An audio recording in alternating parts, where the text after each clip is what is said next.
Hello, welcome back to the channel. Today I'm excited to share that we finally have 3 new character trailers for Bleach Rebirth of Souls. I apologize for the delay on character breakdowns, but I wanted to ensure that I had enough information to make a comprehensive video. If you're interested in more updates, please consider subscribing to the channel, as I'll be covering this game up until its full release. Our first character is Byakuya Kuchiki. His signature move, Senbon Zakura Seal and Release, is quite interesting. This technique allows him to switch between sealed and release forms, helping him maintain a distance advantage over his opponents. Byakuya's first spiritual pressure move is Release Senbon Sakura and Seal Senbon Sakura. In the release form, he draws enemies in, while in the seal form, he blows them away with invisible blades. His second spiritual pressure move, That Won't Touch Me, allows him to block an enemy's attack and counter with the Kido ability Sokatsui. Finally, his awakening is his Bankai, Senbon Zakura Kageyoshi. In this form, Byakuya focuses on mid to long range techniques, which weakens his close combat abilities. You'll want to keep your opponents at a distance to maximize his efficiency. Byakuya is somewhat a crowd control long range specialist because he can pull opponents in with his Senbon Zakura Seal. This makes him effective at disrupting character strategies by pulling them in and pushing them away. The ability also helps him start and end combos, as you can pull someone in for a close range combo and then send them away to start your long range setup. He also has a counter move to handle opponents who try to break through his long range game. Once his awakening is activated, Byakuya gives up close range combat, which isn't his specialty anyway, and likely gains new moves to replace his old ones. This makes him a versatile and strategic character to master. Next we have Chad, whose game plan is simple yet looks fun and effective. His signature move is Aggression, a powerful blow that can be charged to unleash significant damage regardless of the opponent's defense. The closer the opponent is, the more powerful the move will be. Interestingly, the trailer suggests that the move can be stored and used later. Chad's first spiritual pressure move is Alerta. This move boosts the attack power and charge speed of Aggression for a short period of time. His second spiritual pressure move is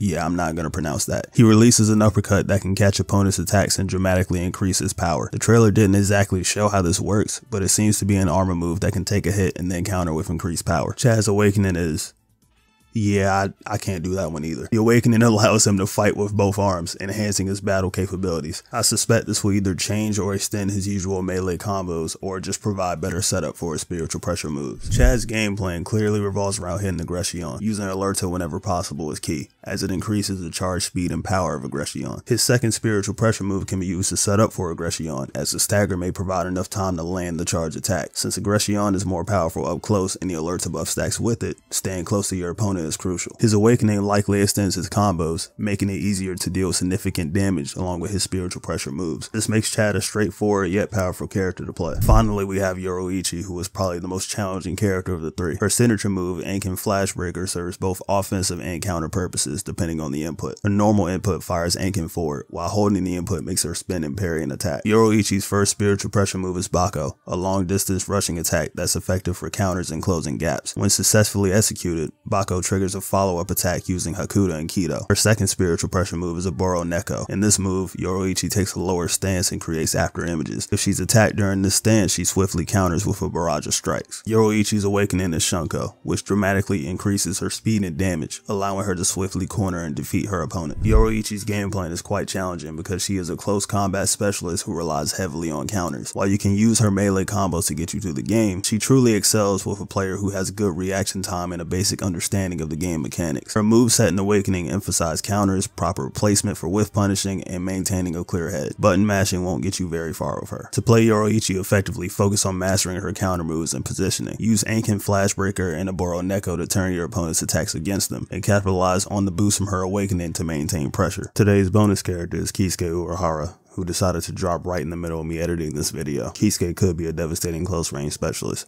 and here's why. Like Ichigo, Urahara has a special flash attack, but his attack starts off at a long range and has the potential to close the gap. In the trailer, you'll notice he fires off a beam, then closes the gap and fires off another beam. I suspect the attack either changes based on the input or the range of your opponent. Urahara's first spiritual pressure move is Kamisori Benihime, a slow charging blood slash with a high hit rate. This move can also cancel out projectiles. His second spiritual pressure move is Are You Prepared? This is a buff that increases his mobility and lowers the time between his actions. His awakening is Shikai Benihime, which enhances the regeneration of his reverse gauge and increases his opportunities to activate flash step and reverse action. This man is a bully.